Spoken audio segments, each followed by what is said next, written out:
Good morning, good afternoon, and good evening to wherever you are in the world. My name is Mr. Jason, and today I have a read aloud for you.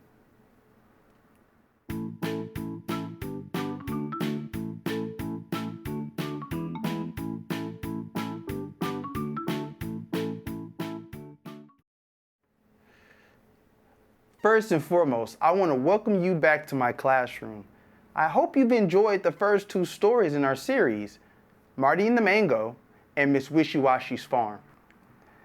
Today's story is Edward in the Jungle by David McPhail. One day, just like any other, he goes out back to the backyard and lays on the cool moss with all of his animals surrounding him. He cracks open one of his Tarzan stories and begins to read. But Edward's so absorbed into the story that he doesn't realize what's going on around him. He's not only reading the story, but now he's kind of becoming the story. He looks up and he sees none other than a crocodile. What happens next will inspire the imagination of every reader, young and old. So join me as we get absorbed into this story of Edward in the Jungle. Edward in the Jungle, written by David McPhail. Edward loved to read. He especially loved to read adventure stories. His favorite stories were about Tarzan, Lord of the Jungle. Tarzan was raised by great apes, and he grew up to become their leader. All of the animals loved him, except the crocodiles, and would come to his aid whenever he called. Edward had a set of animals, just like the animals in Tarzan's jungle, without the zebra. One day, Edward took his animals into the jungle behind his house. He spread them out all around him, then lay back on the cool moss and opened another Tarzan adventure. Edward was so absorbed in the reading that he didn't notice what was happening. When he finally looked up, an enormous crocodile was coming towards him. The crocodile lunged at Edward, but at that instant, Edward was snatched out of the way by none other than Tarzan himself.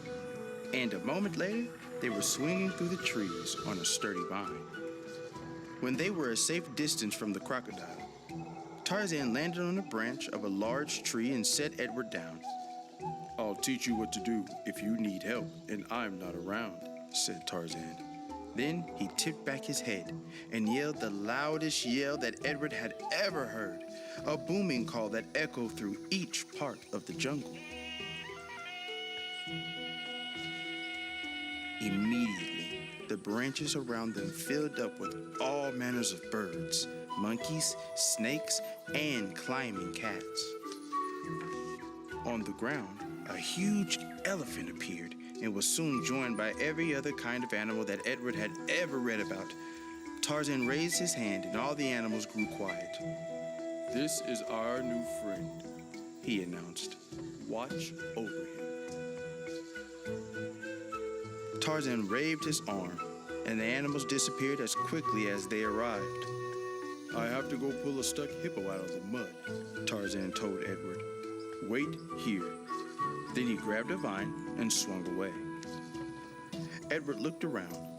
Crouched on the branch below him was a leopard, and standing on the ground beneath the leopard was a small antelope.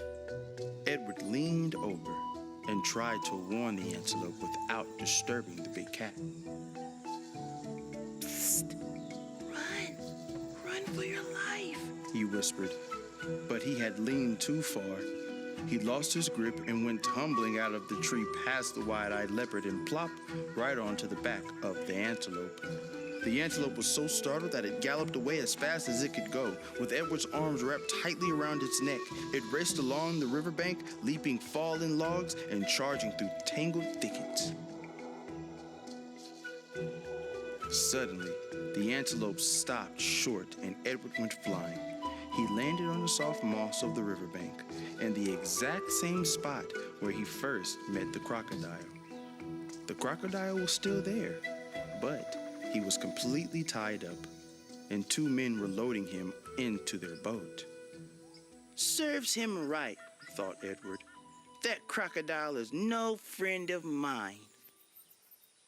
But then Edward's heart softened.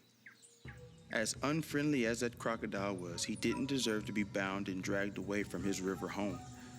Edward stepped forward. "Let him go," he said to the men. When the men looked up and saw Edward, they laughed. "And what will you do if we don't?" said one of the men. "This is what I will do," said Edward, and drew a deep breath and tried to yell just the way Tarzan had taught him. But instead of a mighty yell, a squeaky noise came out of Edward's mouth. So Edward tried again.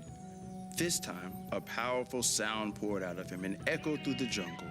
The men stopped laughing, and from the silence that followed, new sounds emerged. The sounds of wings flapping and hooves pounding.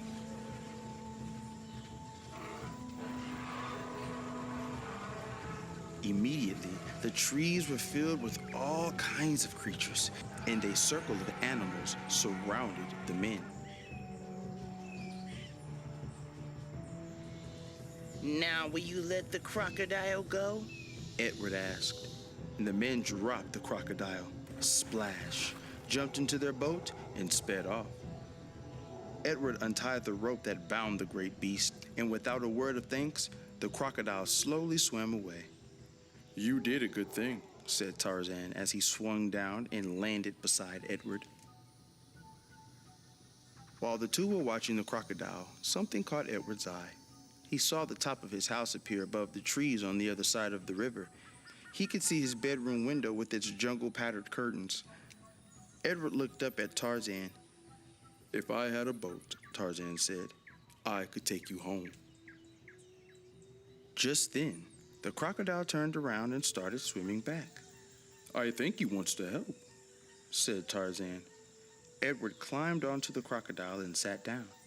The crocodile paddled off, and when they got to the opposite bank, Edward leaped ashore. He turned to say thank you, but the crocodile had sunk out of sight. As he started up the path to his house, Edward thought he heard Tarzan's yell, but it was just his father calling him home for dinner.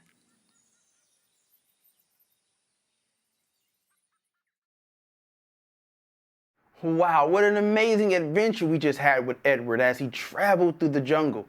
He made some really nice friends and some unlikely friends. He even managed to save an animal that was going to eat him. But nonetheless, he did the right thing by helping that crocodile out. I hope you enjoyed this story. I enjoyed reading with you, and I hope that you come back. Oh, before you go, as an extension for this story, I want you to do something nice for someone you know. It could be a family member, a friend, or even someone that's not so nice to you all the time. I want you to do something nice for those people and see how it makes you feel. And let's see if those people are just as thankful for you as Edward was to the crocodile for getting him across the river into the other side of the shore. I hope to read with you soon. And remember, keep reading.